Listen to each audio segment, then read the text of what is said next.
반갑습니다. 도도튜브입니다. 도도튜브 구독자님들 행복한 불금 하루 시작하셨나요? 오늘은 시작이 굉음과 함께 등장한 슈퍼카의 사운드로 시작을 해보았는데요. 잠자던 야수의 본능에 깨어나는 사운드이지 않나 싶네요. 요일도 일주일 중 가장 행복하다라는 불금이니 오늘 하루만큼은 슈퍼카의 사운드만큼 불타는 하루 만들어 나가시길 바랍니다. 오늘 전해드릴 소식은 한국 시장의 새로운 다크호스로 떠오를 쉐보레의 소식인데요. 최근 도도튜브가 GM의 간판 스타 격인 두 차종이 내년쯤 국내 무대에 등장할 것이라고 전해드린 바 있었죠. 이미 다 알고 계시겠지만 주인공은 타오와 시에라 두 차종입니다. 타오가 국내 출시된다고 올해 초 알려드릴 때만 해도 많은 분들이 설마 하긴 했었는데요. 이미 국내에 진출한 콜도라도와 트래버스의 뜨거운 소비자 반응을 살핀 GM으로서는 국내 시장에 대한 관심사가 상당히 뜨거워진 건 역시 사실이기도 합니다. 이에 대한 화답으로 쉐보레 코리아에서는 최근 2025년까지 GM의 전기차 10종을 국내 출시할 계획이라고 발표하여 국내 소비자들의 관심을 받기도 했는데요. GM의 해외 사업 부분 사장인 스티브 키퍼는 오는 2025년까지 한국 시장에 새로운 전기차 10종을 출시할 것이며 보급형 모델부터 고성능 차량, 트럭, SUV, 크로스오버, 럭셔리 모델까지 다양한 전기차를 선보일 것이라고 밝히기도 했습니다. 그런데 여기서 고성능과 럭셔리라는 단어에 도도튜브는 눈이 번쩍 띄었는데요. 사실 국내의 슈퍼카와 럭셔리 자동차 시장은 세계가 주목할 정도로 무서운 속도로 성장하고 있습니다. 수억 원을 호가하는 슈퍼카와 럭셔리 자동차들이 국내에서 한 달에 판매되는 수량은 몇 대가 아닌 수십 대에 달하며 그 종류도 람보르기니, 벤틀리, 롤스로이스 등 다양하다고 하는데요. 슈퍼카 하면 떠오르는 차량인 람보르기니의 2021년 국내 판매량은 미국, 중국, 독일, 영국, 일본에 이어 세계 6위가 될 정도로 한국 시장은 이미 그 매력을 입증한 셈입니다. 인구수로만 놓고 따진다면 한국의 판매량은 3위까지 올라간다고 하는데요. 정말 놀라운 수치가 아닐 수 없습니다. 이렇다면 앞선 쉐보레의 국내 출시 10종의 전기차에 고성능과 럭셔리라는 단어가 가장 잘 어울리는 차량이 뭐가 있을까 한번 생각해 보게 되었는데요. 바로 최근 8세대 모델로 돌아온 콜벳의 스팅레이가 슈퍼카라고 칭할 수 있을 것 같습니다. 가격대 또한 놀라운데요. 슈퍼카 하면 억대는 기본이라고 생각을 할 텐데 콜벳 C8은 가격이 62,000달러로 하나로 따지면 약 7,100만원 정도라는 것입니다. 슈퍼카를 7천만원대에 구매할 수 있다는 것은 엄청난 메리트이기도 한데요. 물론 국내에 들어오게 된다면 억 단위로 바뀔 가능성이 높아 보이죠. 이미 2012년 6세대 모델의 콜벳이 국내 수입 당시 8,100만원대로 지금 8세대 미국 가격보다도 높았으니 말이죠. 콜벳은 1954년부터 판매를 시작하여 최근 CA까지 68년의 역사를 지닌 쉐보레의 대표적인 슈퍼카입니다. 8세대까지 나오면서 리어 미드십 엔진 스포츠카로 변모된 차량이기도 한데요. 대표적인 미드십 스포츠카로 포르쉐 911과의 격차를 줄이기 위해 노력 중이라고도 하죠.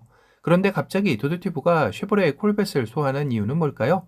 바로 최근 콜벳의 하이브리드 모델 출시를 앞뒀다라는 소식이 전해진 것입니다. 미국을 대표하는 슈퍼카의 하이브리드라 이것은 시사하는 바가 크죠. 이는 68년 전통의 슈퍼카가 드디어 전동화 모델로의 전환을 시사하는 시작점이라는 것입니다. 다시 말해 2025년 정도면 콜벳의 전기차 모델도 충분히 선보일 수 있는 계기가 마련된 셈인 거죠. 그렇다면 스티브 키퍼 사장이 말한 2025년까지 한국 시장에 10종의 전기차를 선보이며 고성능과 럭셔리 등 다양한 가격대를 보여준다고 한 이 말의 퍼즐이 어느 정도 맞춰지는다라는 생각이 드는데요. 콜벳의 전동화 모델의 국내 출시 가능성이 열린 셈이죠. 사실 콜벳은 잘 알려지지는 않았지만 이미 국내에도 정식으로 들어온 적이 있었습니다. 2012년 콜벳 6세대 모델로 국내에서 잠깐 정식으로 수입이 되었었는데요. 당시에 판매량이 워낙 저조하다 보니 소리소문 없이 철수했던 것으로 생각이 되는데요. 그래서 콜벳이 국내에 정식 수입이 있었는지 모르시는 분들도 꽤나 되시죠. 이렇듯 쉐보레의 콜벳은 한국과에도 인연이 어느 정도 있는 모델이기에 충분히 국내 출시도 가능성은 있어 보입니다. 특히 2025년까지 만약 콜벳의 전기차 모델이 나온다면 바로 국내에 출시되는 것보다 모양새로는 이번에 개발 중인 콜벳의 하이브리드 차량이 한국 땅을 먼저 밟아보는 게 더 좋지 않을까 개인적으로는 생각이 드는데요. 스티브 키퍼 사장의 생각은 다를지 모르겠지만요.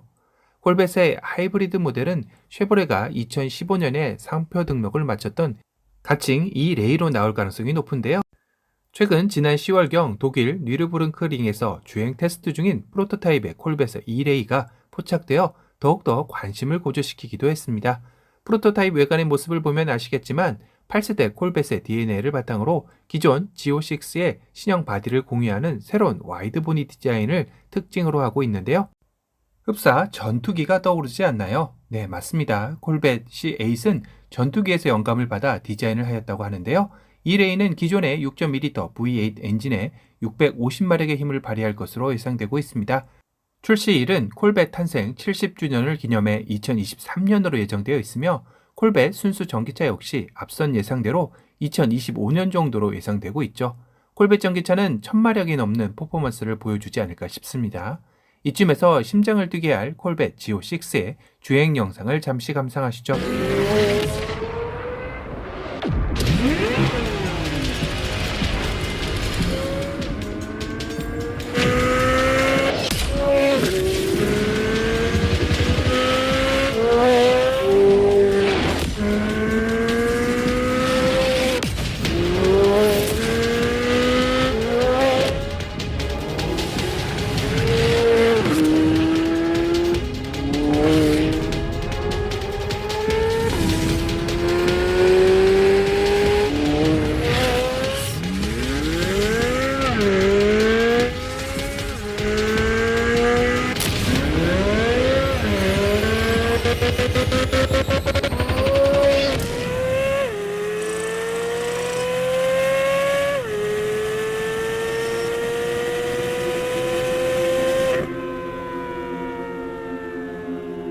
어떠신가요? 정말 심장 박동이 빨라지는 것 같은데요. 쉐보레 코리아가 2025년까지 전기차 10종을 국내에 출시할 계획이라고 밝힌 만큼 콜벳 역시 그 이름을 올릴 후보군에는 확실해 보입니다. 국내에서도 2012년 이후 다시 한번 콜벳으로 정식으로 볼 날을 기대해보는 불금하루이네요. 오늘은 8세대 미드십 슈퍼카로 돌아온 콜벳의 하이브리드 모델에 대한 소식을 전달해드렸습니다. 오늘 영상이 도움이 되셨다면 도조튜브 구독 알람 설정 부탁드리고요. 또 다른 신차 소식으로 찾아뵙겠습니다. 지금까지 도도튜브였습니다. 감사합니다.